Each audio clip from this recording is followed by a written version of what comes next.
Hello, friends. How are you all? I hope you all are fit and fine. Friends, today we have to continue our lesson Cheetah Steers. Okay મિત્રો, તમારી textbook સાથે રાખજો. આપણે તમને કીધેલું છે કે ઇંગ્લિશનું લેસન સ્ટડી કરતી વખતે ટેક્સ્ટબુક તમારી ઓપન હોવી જોઈએ, બરાબર?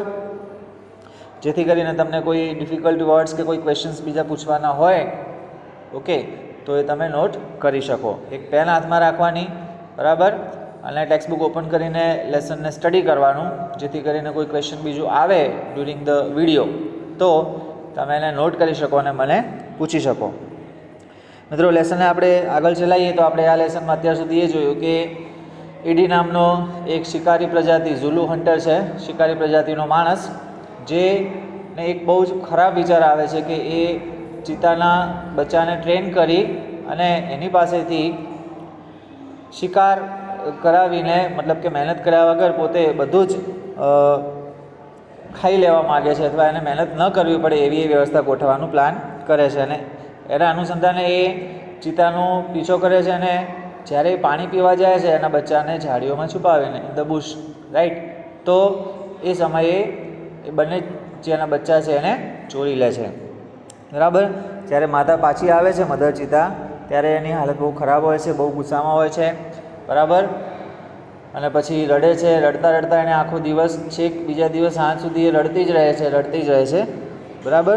કારણ કે જ્યારે કોઈ બાળક માતાથી અલગ થાય, ઓકે, તો માતાનું દુઃખ સૌથી વધારે હોય છે, રાઈટ ને? પછી એ મનુષ્ય હોય કે પ્રાણીઓ હોય, ઓકે. તો એટલે સુધી આપણે પહોંચેલું હતું. She cried and cried until her tears made dark stains down her cheeks.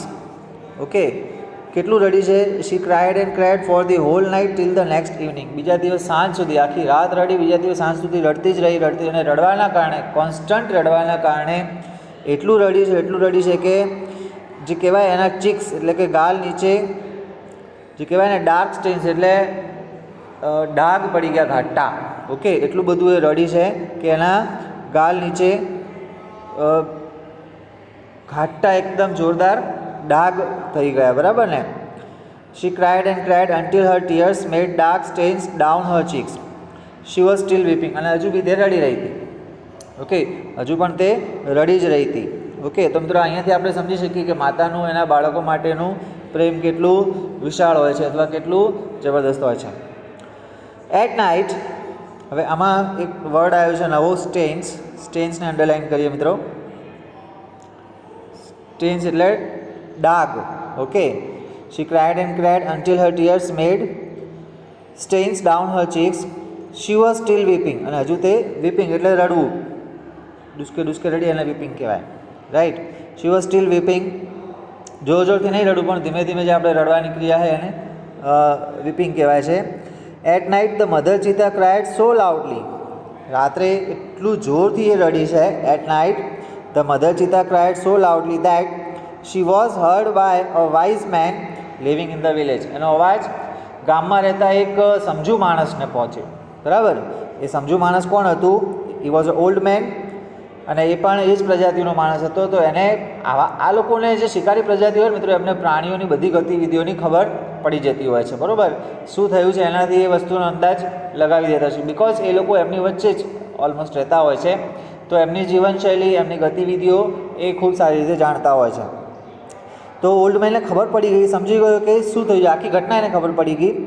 અને કદાચ એ ઈડીને જાણતો બી હશે પહેલેથી કે આવો માણસ છે, તો એને આખી ઘટનાનો ખ્યાલ આવી ગયો કે શું ઘટના ઘટી છે. The old man understood what had happened. શું થયું હતું એ ઓલ્ડ મેન સમજી ગયો. અન્ડરસ્ટુડ એ ભૂતકાળ છે મિત્રો, અન્ડરસ્ટેન્ડનું, okay. The old man understood what had happened. He immediately took his strong club and came out of his hut. એની મજબૂત લાકડી ક્લબ કે જે એનું સાધન હોય એ લઈ અને એ ઝૂંપડીની બહાર આવ્યો. This old man Shano was very wise.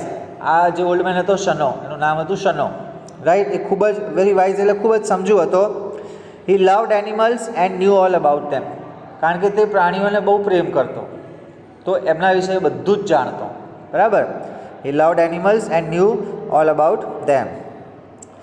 Van Shano found out the hidden cubs he knew that it was Eddie's wicked idea.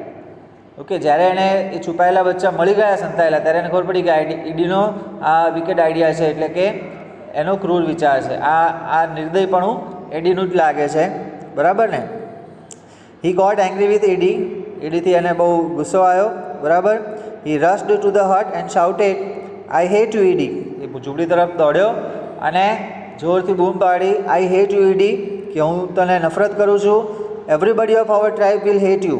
અને આપણી જાતિના બધા જ લોકો, દરેક જણ, એવરીબડી એટલે દરેક જણ, તને નફરત જ કરશે. એવરીબડીને મિત્રો એક વચન ગણવામાં આવે છે, બરાબર. દરેક જણ, દરેક આના શબ્દમાં પણ એક છે, રાઈટ. એટલે એવરીબડી, કોઈ પણ વર્ડની પાછળ બડી આવે તો એને એક વચન ગણવું. એવરીબડી, નોબડી, સમબડી, એનીબડી, બરાબર. તો everybody of our tribe will hate you because you are lazy and wicked too. કે તું આળસુ છે, ક્રૂર છે, નિર્દય છે, એટલા માટે બધા તને નફરત કરશે. We know that a hunter must hunt with his own strength and skill. અમે જાણીએ છીએ કે શિકારીએ શિકાર કરવો જોઈએ, પણ પોતાની સ્કિલથી અને પોતાની તાકાતથી એને શિકાર કરવો જોઈએ. આવી રીતે પ્રાણીઓના બચ્ચા ચોરી અને એને ટ્રેનિંગ આપીને શિકાર કરવું એ આપણી પ્રજાતિનું લક્ષણ નથી, અથવા આપણને સૂટ કરતું નથી. પણ ત્યાં કર્યું છે. So you are lazy and wicket, so everybody will hate you, બરાબર ને.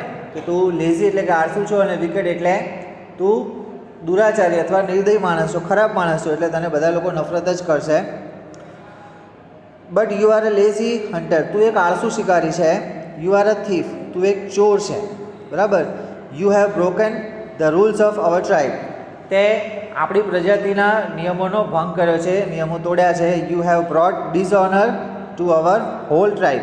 મિત્રો બે શબ્દો નવા આવ્યા છે. ડિસઓનર મતલબ અપમાન, અને હોલ મતલબ સંપૂર્ણ, સમસ્ત, આખી પ્રજાતિ, સંપૂર્ણ પ્રજાતિ માટે તે અપમાનજનક આ કામ કર્યું છે, ઇન્સલ્ટ કરી છે, બહુ મોટી શરમજનક કામ કર્યું છે તે. All the members of the hunter tribe got together. હવે હન્ટર ટ્રાઇબના બધા જ મેમ્બર્સ ભેગા થયા. They got together. They decided to drive away Eddie from their village four ever.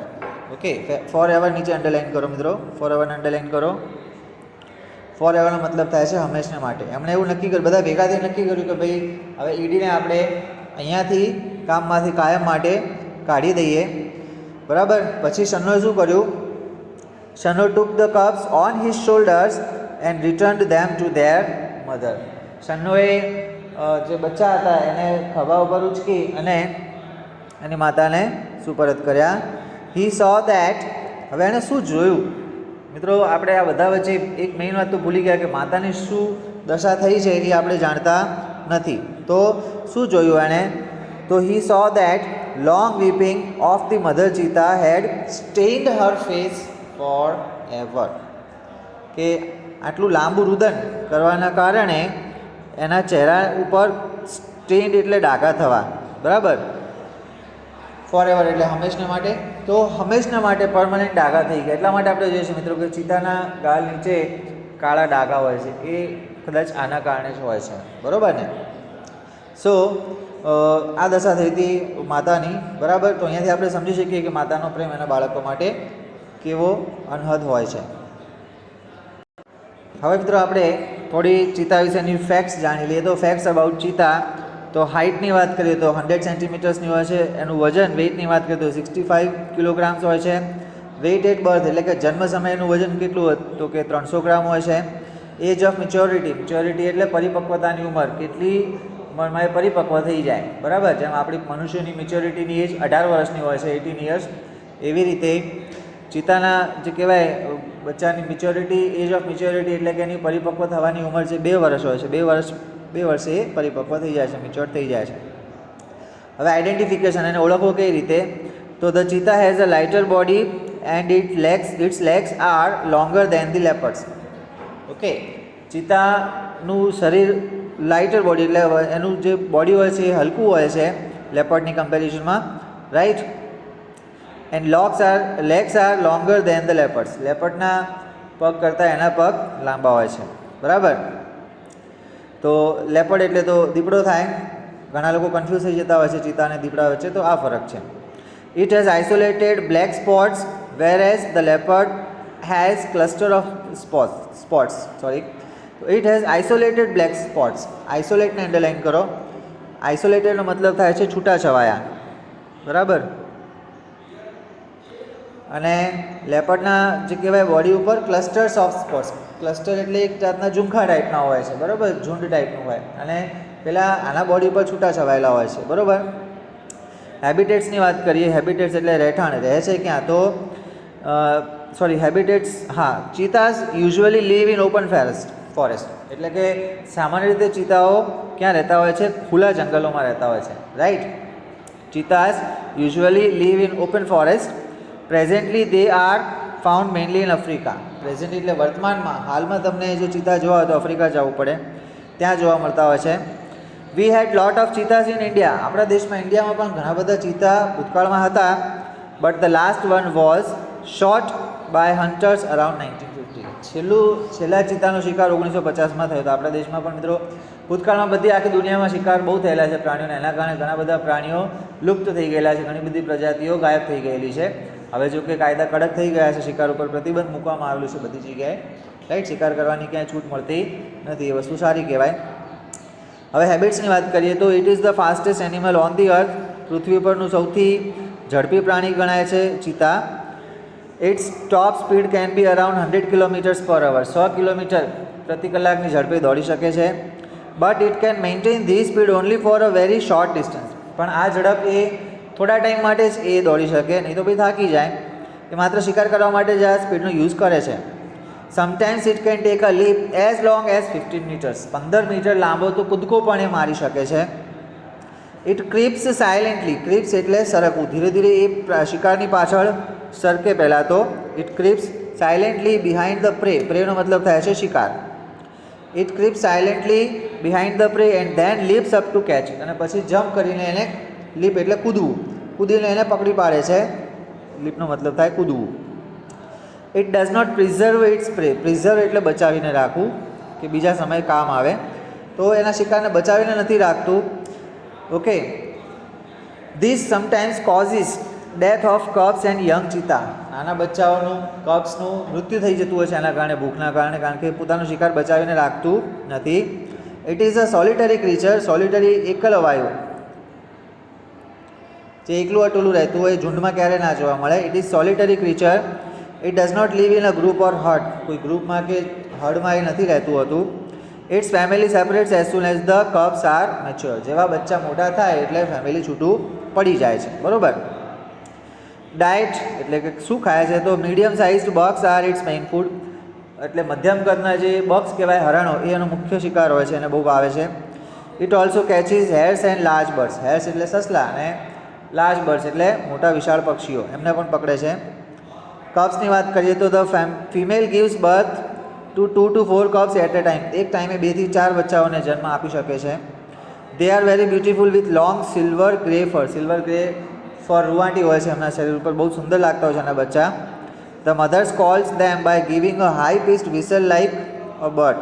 પક્ષી જેવો હાઈ પિસ્ડ એટલે તીણો અવાજ આપીને એ પોતાના બચ્ચાને બોલાવતું હોય છે. તો મિત્રો અહીંયા આ રીતે અહીંયા લેસન પૂરું થાય છે. આ લેસનમાં કંઈ પણ તમને ડાઉટ, કન્ફ્યુઝન કંઈ બી હોય તો મને કોલ કે મેસેજથી તમે પૂછી શકો છો.